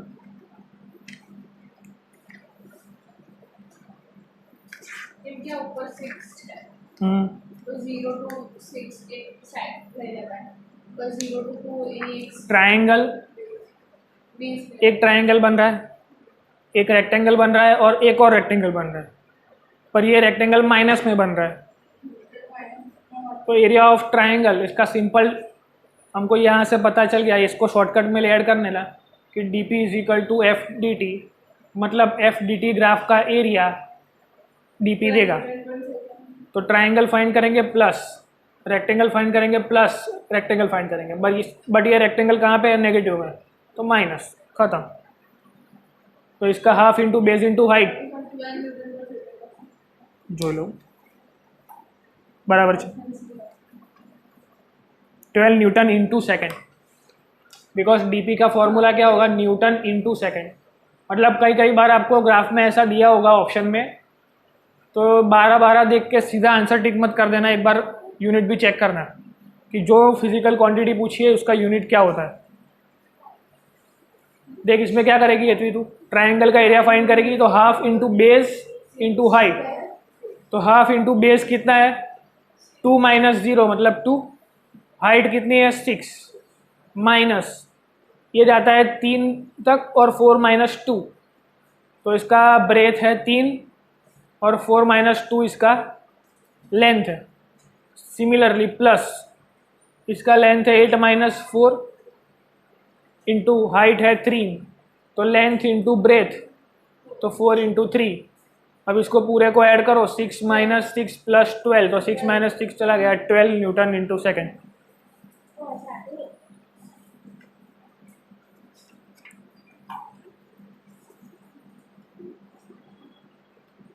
उसके बाद फोर्थ वाला सॉल्व करो, 4 और 5 आपका हो जाएगा। थर्ड वाला मैं कराता हूँ, थर्ड कराऊँ छू, 4 અને 5 करो, 4 5 6 આવડી જશે, 7 બી આવડી જશે।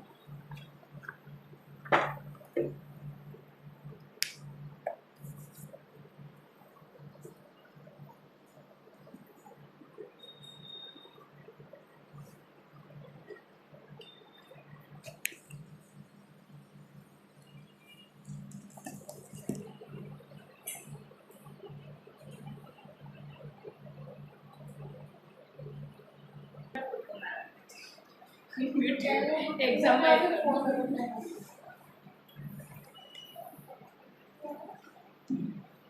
मतलब चैप्टर 3 4 में जो हमने वेक्टर एल्जेब्रा सीखा, फिर हमने सीखा वो रिलेटिव वेलोसिटी, वो सब बहुत काम का है। सब जगह पे वो रिलेटिव वाला कॉन्सेप्ट लगेगा, जैसे डॉपलर इफेक्ट वगैरह आगे आएगा वेव ऑप्टिक्स में, तो वहाँ पे फिर से आपको रिलेटिव वेलोसिटी याद होनी चाहिए।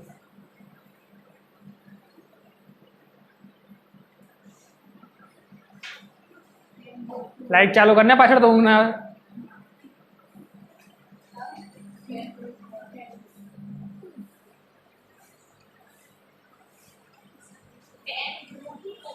हाँ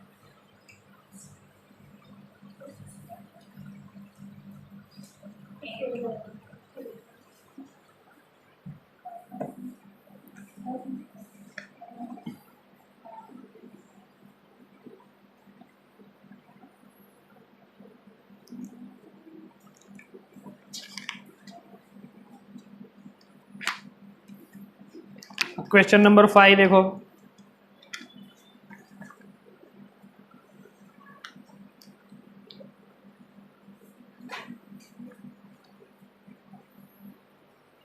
sand is being dropped on a conveyor belt at m kilogram पर सेकेंड। इसमें दिया है rate of change of mass, कितना मास डाल रहे हैं कितने सेकंड में। The force is necessary to keep the belt moving with constant velocity v metre पर सेकेंड। कितना फोर्स चलेगा चाहिए होगा अगर उसकी वेलोसिटी को v मीटर पर सेकेंड कांस्टेंट रखना है।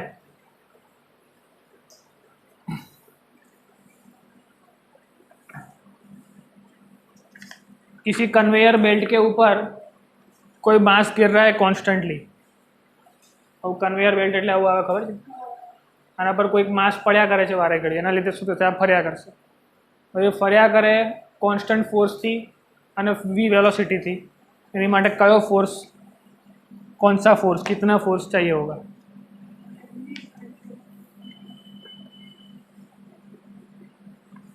फोर्स इज इक्वल टू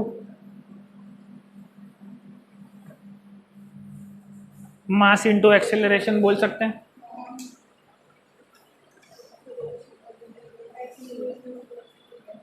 ऐसे क्वेश्चन में कुछ नहीं है, न्यूटन सेकंड लॉ बोला है तो न्यूटन सेकंड लॉ अप्लाई करना है। मास इंटू एक्सेलरेशन, तो mass into d v by D t बोल सकता हूँ मैं, बट उसने क्या बोला है, वेलोसिटी मेरे को चाहिए कांस्टेंट, उसमें कोई चेंज नहीं होना चाहिए। चेंज कौन हो रहा है, मास, रेट ऑफ चेंज दिया हुआ है मास का कि this much mass is dropping with respect to second, तो ये d v by D t v की जगह एम को दे सकते हैं, तो D M by D t into v हो जाएगा। बस अब आपको हिंट मिल चुकी है ऑलमोस्ट।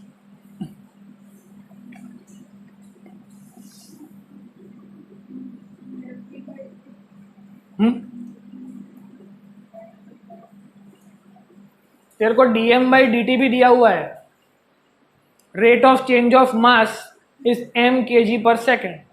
रेट ऑफ चेंज का मतलब क्या होता है, d M by D t. मैंने पहले लेक्चर में लिखाया था कि रेट ऑफ चेंज का मतलब क्या होता है, physical quantity divide by time. तो इधर rate of change of mass बोला है, तो D M by D T equal to capital M, तो D M by D T की जगह लिख दो capital M into small V, तो that will be your force M V. मतलब कुछ करना नहीं है, फिजिकल टू एम ही करना है, पर डायरेक्टली कान नहीं पकड़वा रहे हैं, थोड़ा ऐसे घुमा घुमा के पकड़वा रहे हैं, और कुछ नहीं है।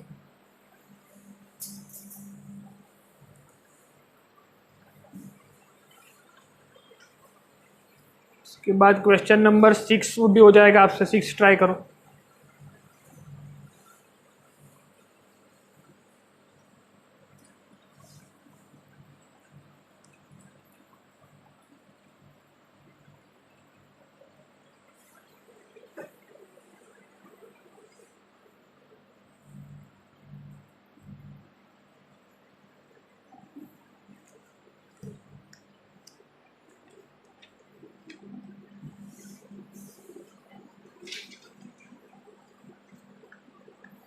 Object of mass 3 kg at rest. Rest का मतलब क्या होता है,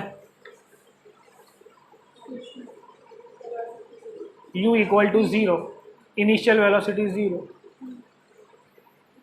now force is applied to that particle, ये रेस्ट पे है, रेस्ट का मतलब होता है u equal to 0, 60 square i cap plus 40 j cap, इतना फोर्स हमने उसको अप्लाई किया। Then find the velocity of object at time is equal to 3 seconds. 0 second में वेलोसिटी 0, तो 3 सेकंड में वेलोसिटी के इंटीग्रेट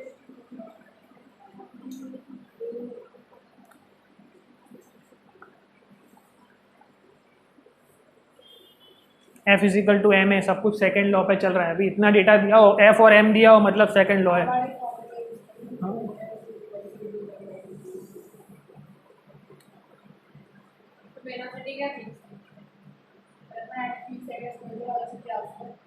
एट 3 सेकेंड કીધું તો છે, ફોર્સનું ડેરિવેશન લઈશ વિથ રિસ્પેક્ટ ટુ ટાઈમ તો શું આવશે એવું વિચારવાનું પહેલાં તો. dF/dt કરે તો શું મળે તને? मोमेंटम मड़ी जाए, मास इंटू वेलोसिटी.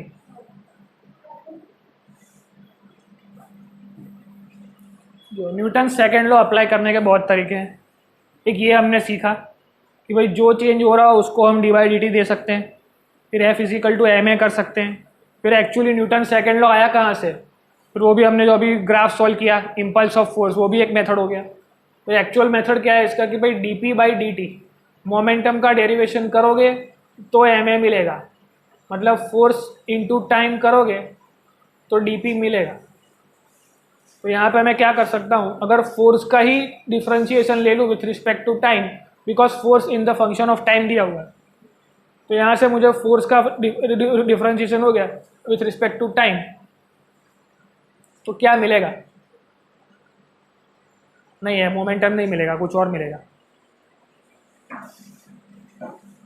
F = नहीं, P = mv होता है. तो ये मोमेंटम = अगर ft है,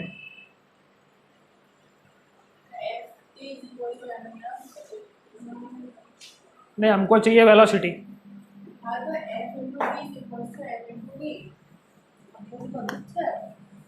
करी जो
ઇન્ટિગ્રેટ કર્યા વગર કંઈ દેખાતું નથી, એ જ કરું, ઇન્ટિગ્રેટ જ કરવું પડશે. That implies dv/dt, then dv can be found by adt. दोनों तरफ इंटीग्रेशन करोगे तो v = adt. यहाँ से जो a मिला होगा इसे यहाँ रख दोगे.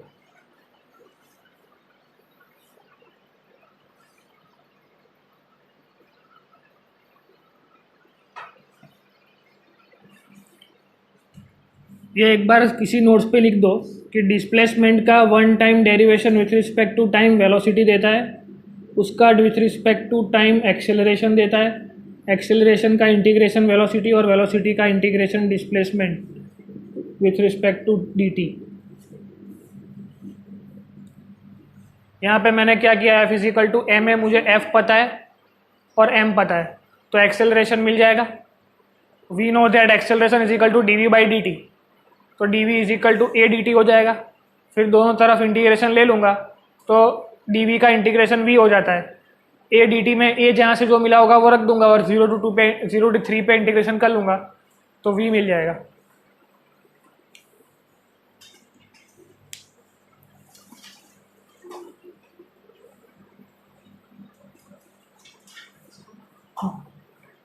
એવું જ કર્યું હતું. 18I/6j બરાબર છે.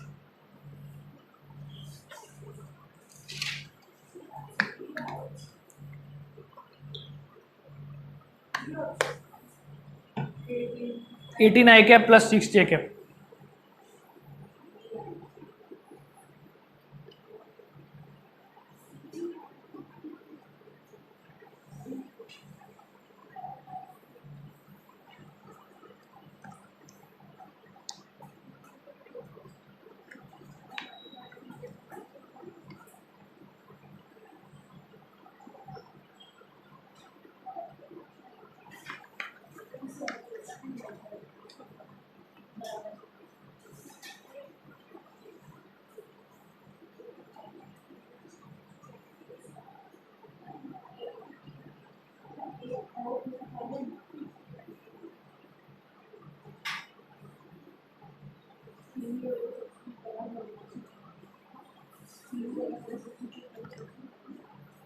अब क्वेश्चन नंबर 3 करवा दूं?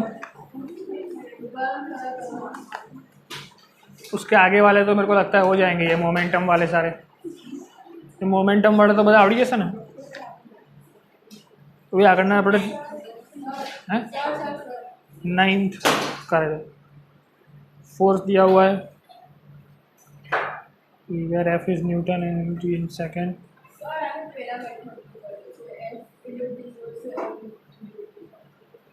हिंदी नहीं आवे, मैं विचारी છું नहीं होता है आएगा।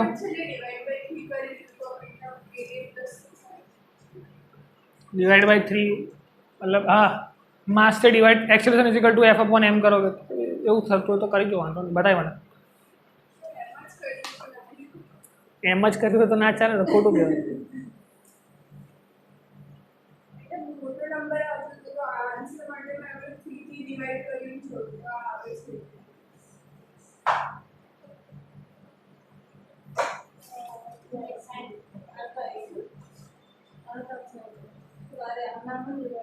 ચાલે તો ઇન્ટિગ્રેશન કરીશ ને તો ફાઇનલ હશે।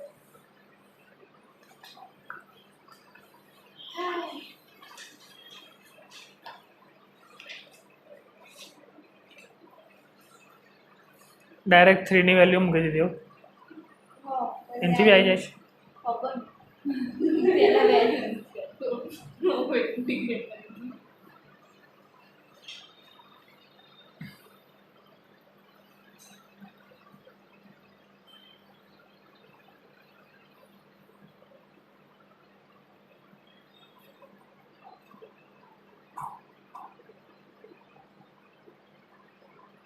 9th वाला કીધું, 9th वाला भी કરાવી દો। पहला તમે લોકો 6 પતાવો, 7 પતાવો, 7 8 9। 7 માં 30 ન્યૂટન ચેક કરી લઉં, બરાબર છે।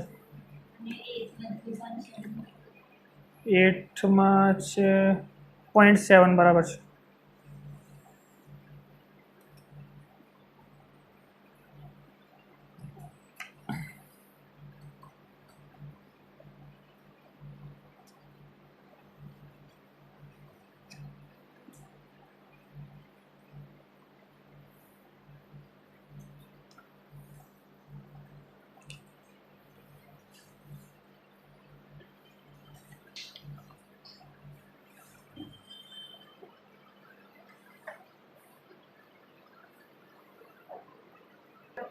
मीटर पर सेकंड અને ટાઈમ 0.1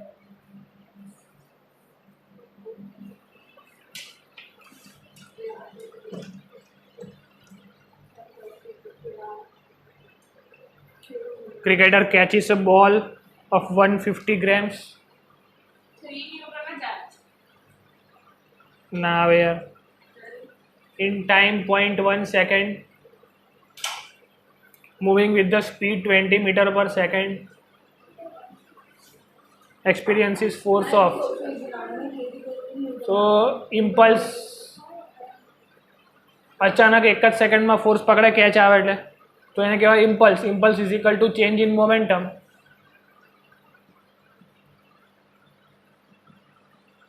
तो impulse force equal to mv by delta T. Mass आपको दिया है ग्राम में, इसको किलोग्राम में कन्वर्ट करो तो क्या आएगा 0.150।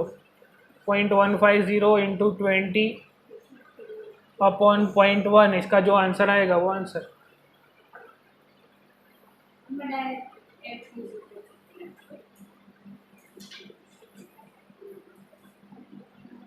मतलब 20 इंटू समथिंग होगा तो 20 से ज़्यादा आंसर होगा तो 30 इज योर आंसर। 3 और 0.3 तो ऑप्शन में ही नहीं है। मतलब एंट्रेंस एग्जाम में બધું સોલ્વ કરવાની જરૂર नहीं होती, डायरेक्ट खबर पड़ी है तुमने। इसके बाद वाला भी ऐसा है, force is equal to change in momentum ही करना है उसमें भी। 9th वाला में શું કરશો તમે?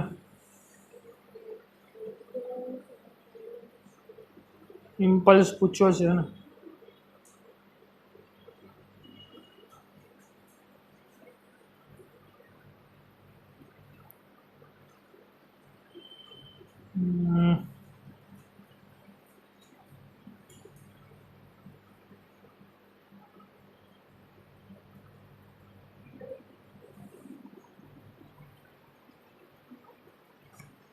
सही है, 9th वालों नहीं मांगा। 0.7 किलोग्राम पर सेकेंड।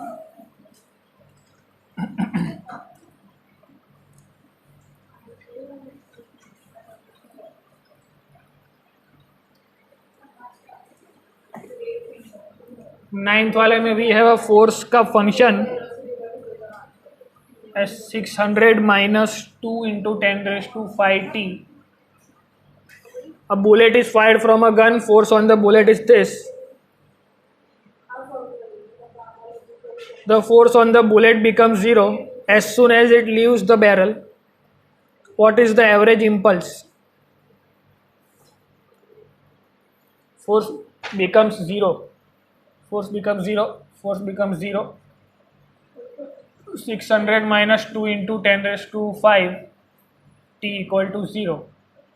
ये उस तरफ चला जाएगा तो 600 इक्वल टू 2 इंटू 10⁵ T, तो T equal to 600 upon 2 into 10⁵। फिर impulse is equal to F d t. Momentum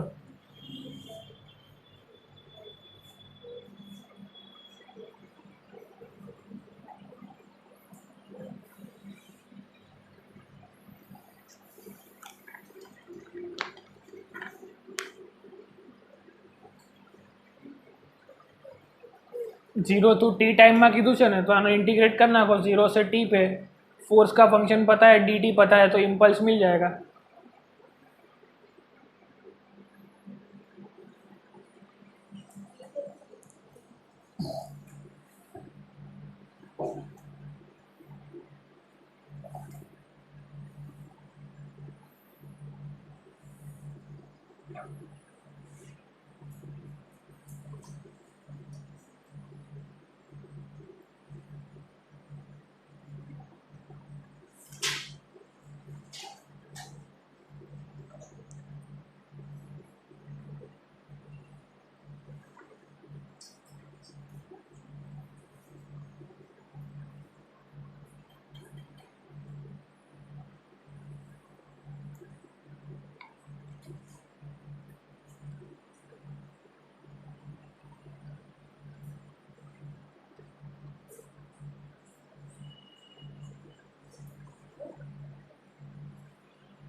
अब इसका इंटीग्रेशन करेंगे तो क्या आएगा, 600t माइनस 2 इंटू 10⁵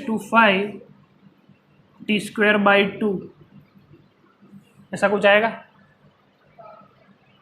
अब इसमें t का वैल्यू मैंने यहाँ से फाइंड किया हुआ है 600 अपॉन दिस, तो दिस, इसको यहाँ t की जगह पुट कर दो तो इम्पल्स का आंसर आ जाएगा बराबर से।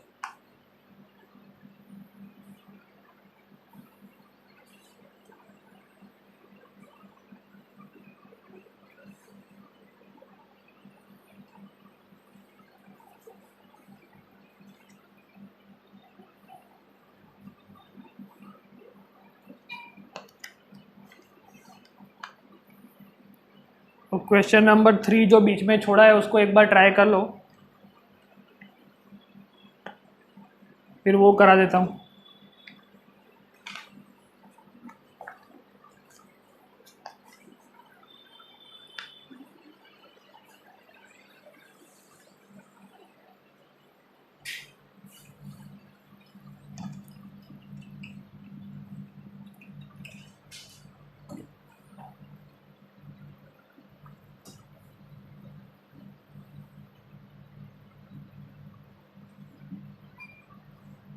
Stone is dropped from the height h. It hits the ground with certain momentum p. If the same stone is dropped from the height 100% more than, तो मतलब 2h कर दिया, डबल हाइट कर दी, the momentum when it hits the ground will change by which percentage?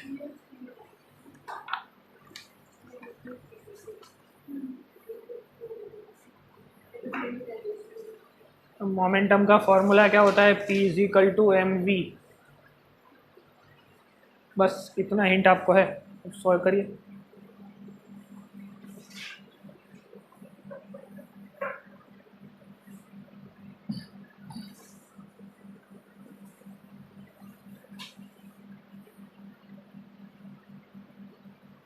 इसका answer आ गया 0.9, ninth वाले का, bullet वाले का।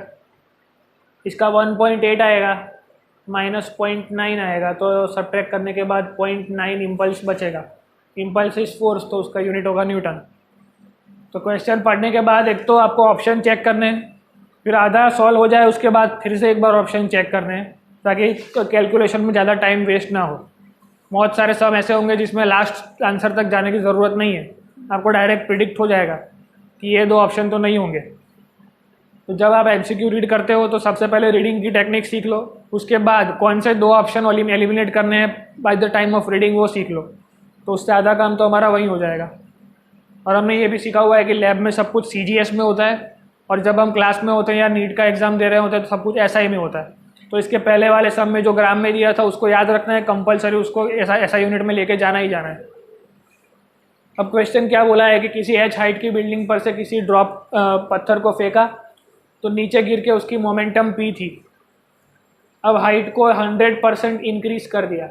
100% इंक्रीज मतलब जो अगर h था तो 2h हो जाएगा। तो अगर डबल हाइट से फिर से उसी स्टोन को फेंका तो what will be the distance percentage change in the momentum, कि परसेंटेज चेंज क्या आएगा। अगर पहले 100% थी तो इसमें क्या होगा, इंक्रीज होगी डिक्रीज होगी, बाय विच फैक्टर। इंक्रीज होगी वो तो दिख रहा है बिकॉज हाइट बढ़ गई तो इम्पैक्ट बढ़ जाएगा, तो कितने परसेंट से बढ़ जाएगा।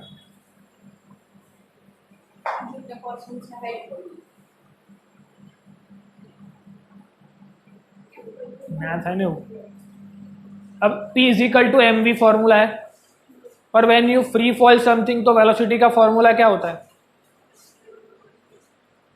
जितनी हाइट से उसको फेंकोगे तो √2gh इज द फॉर्मूला। मतलब ये पहली मोमेंटम हुई।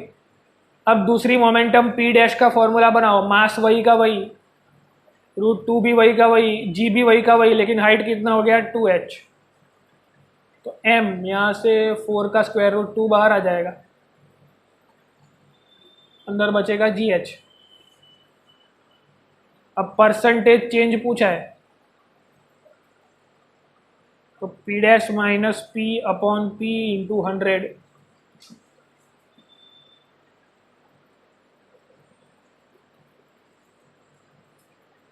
बस अब हो जाएगा।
ऑप्शन भी 6 तो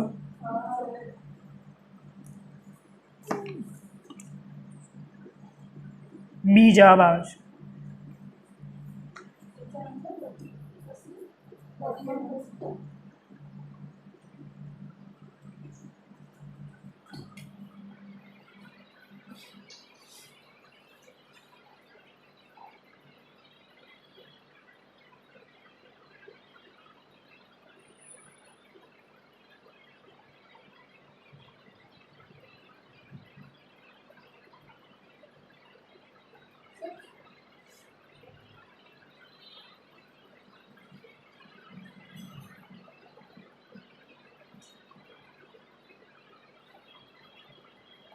पीली वाली है ना, हैं?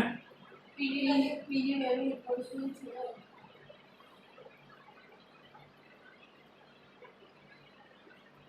0.4 बराबर है। 0.41 આવશે એટલે 41% આવી જશે.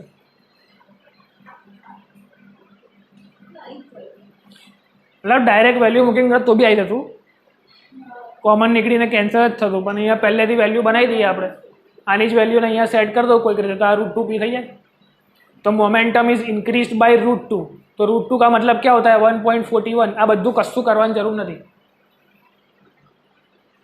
देखो इधर मोमेंटम है p is equal to this, बराबर, तो इसका मोमेंटम हो गया √2p, तो पहले था 1p, बाद में हो गया 1.41p, तो 41% का इंक्रीज आया.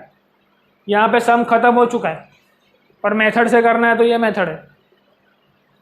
આવું ના કરવું હોય કશું તો બી આપણને ખબર પડી ગઈ. જો અહીંયા આન્સર આવે છે mv, અહીંયા આન્સર આવે છે √2m इंटू √2gh, मतलब ये अगर 1p है तो ये 1.41p है.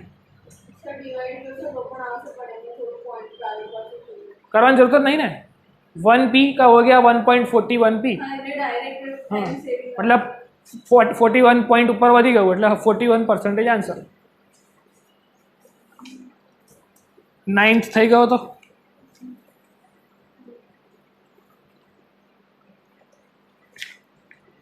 मतलब हार्ड चीज़ों को करने में ज़्यादा टाइम नहीं देते हैं. अभी पहले हम क्या करते हैं, जो इजी फ्रीक्वेंटली आस्क्ड चीज़ें हैं उसको पकड़ते हैं, फिर जो मुश्किल चीज़ें हैं जो हमने नहीं पढ़ी हैं उसमें टाइम देंगे.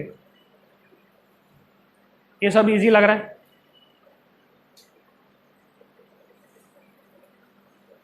मतलब प्रैक्टिस की कमी और कुछ नहीं है, थोड़ी प्रैक्टिस फिर से करोगे, एक बार फिर से सब सॉल्व करोगे तो दिमाग में बैठ जाएगा how to solve this. Question number 65 देखो, हमने कल कराया था.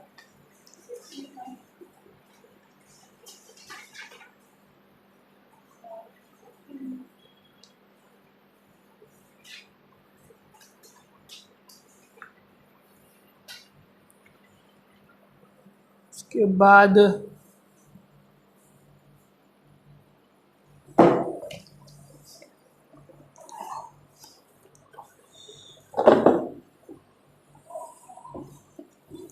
वो स्प्रिंग कटिंग वाला 63 भी हो जाएगा आपका.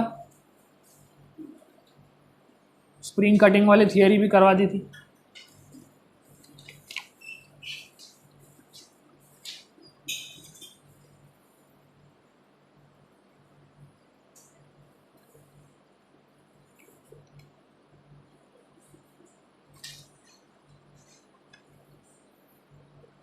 सेकेंड लॉ में ज़्यादा परमुटेशन कॉम्बिनेशन पॉसिबल है, उसमें से बहुत सारे क्वेश्चन है.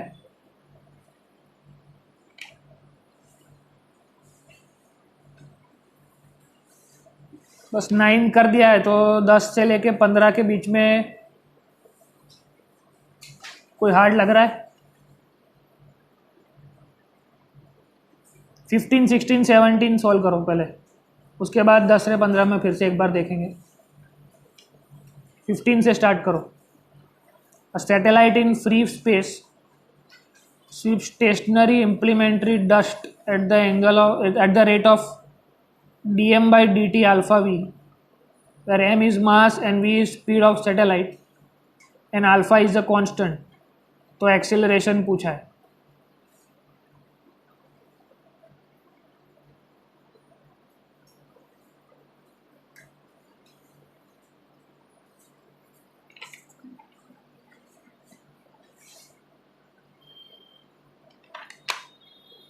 ये ट्रेंड दिख रहा है.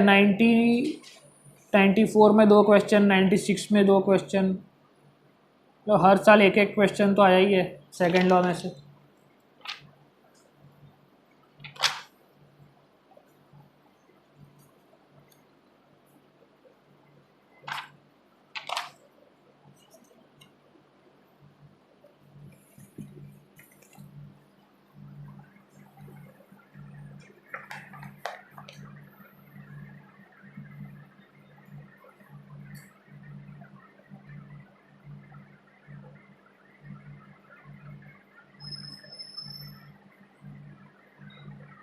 बताओ क्या हुआ है उसी, क्या प्रॉब्लम है? उंगेज चेक करनी है, लाइट चालू कर पकड़ में।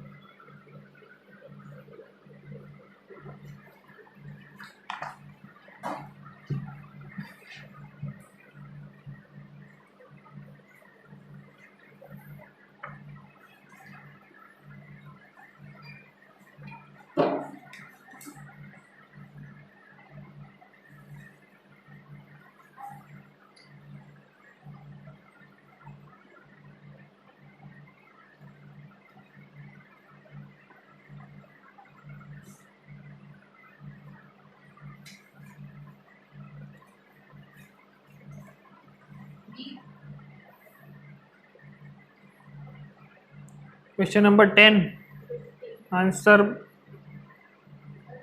15 है ना? ओके, तो आंसर डी आता है।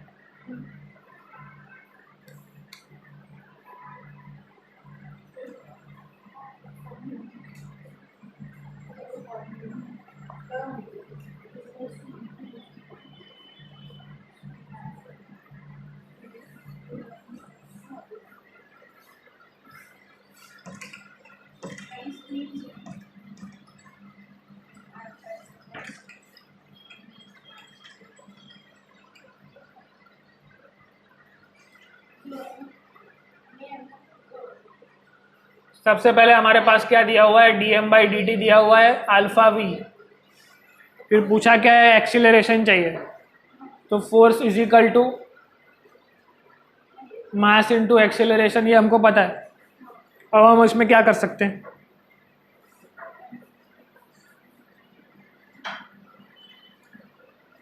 m को ऐसे लिख सकता हूँ, a को dv/dt लिख सकता हूँ, बट वेलोसिटी कांस्टेंट है तो सिमिलरली d/dt को इसमें शिफ्ट करा सकते हैं, तो dm/dt इक्वल टू v, तो dm/dt equal to alpha v, तो alpha v square is your force. पर सब कुछ रिटार्डिंग है तो माइनस फोर्स होगा, सब कुछ माइनस होगा, तो माइनस अल्फा v स्क्वायर, ये फोर्स हो गया। अब चाहिए acceleration is equal to force upon, acceleration is equal to force upon mass कर,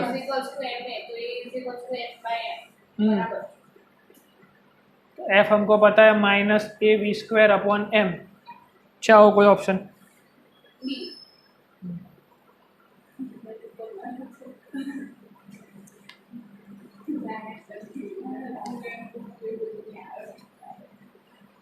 क्वेश्चन सोल्व करो हमारे टाइम में खबर नहीं पड़ती है, थियरी बब्बे थियरी चलाया करे तो भगत फरी जाए।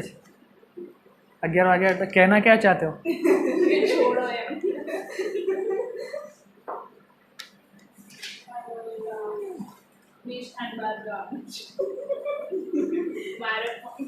होमवर्क में कल चैप्टर 5 के